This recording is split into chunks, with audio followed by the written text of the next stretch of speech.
Hello, cherished viewers. Welcome back to Sandy Home Recipe. Mama call back Sandy Home Recipe. Send the kind I will share a video. Remember to subscribe. Now I share. Now I like it. You have me a notification bell no. Say the video be a better one Sabeka. To my returning subscribers, thank you so much for your support. May the good Lord bless you all. If you say be coconut waakye. Waakye e Ghana for aduane bia e de pa.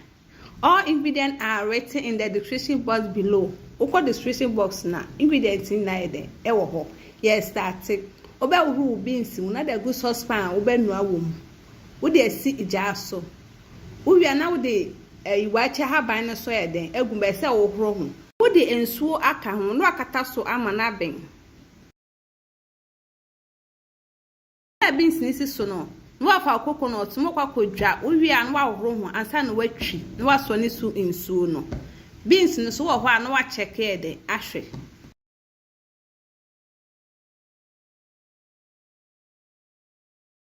we ye emu na ebe use no be kwa ko horo ho ana we su ye coconut milk no eno so de be si nchen wo ko hwe se beans ne ayeme kakra na wo de emu na wo horo ho no abegu mu ba se wi haban ni free mu ansa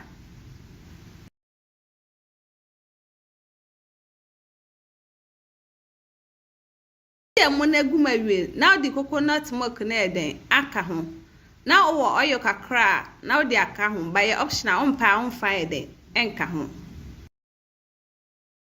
wo de enchin aka ho wanu ni nyina na wakata so ama na to ne bo aben ba ese eja no lo no na wo ho so na wa hwe no wanu mu se de ase e de enhye na ni nyina so be bempe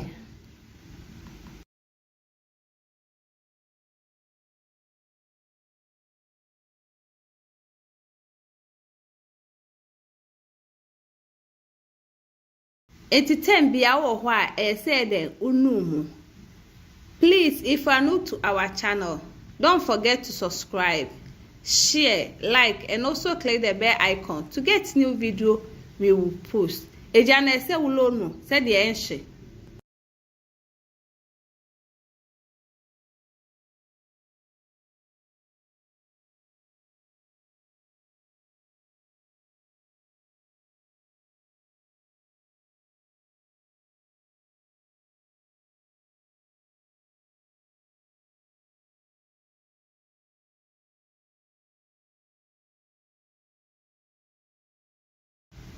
Aha no akakra na aben.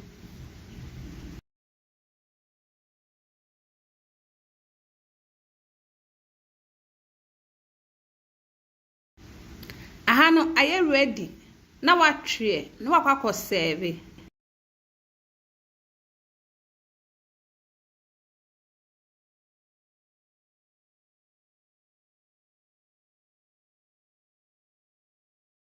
Yep, matches in the dikan a wo share video a.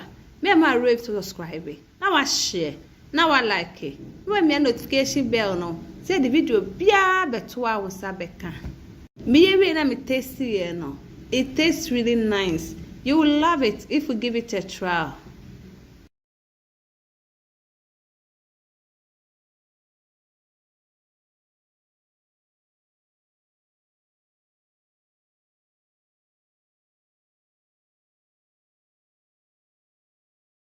Now this our coconut waakye. Please like this video and subscribe to our channel. Thank you so much for watching.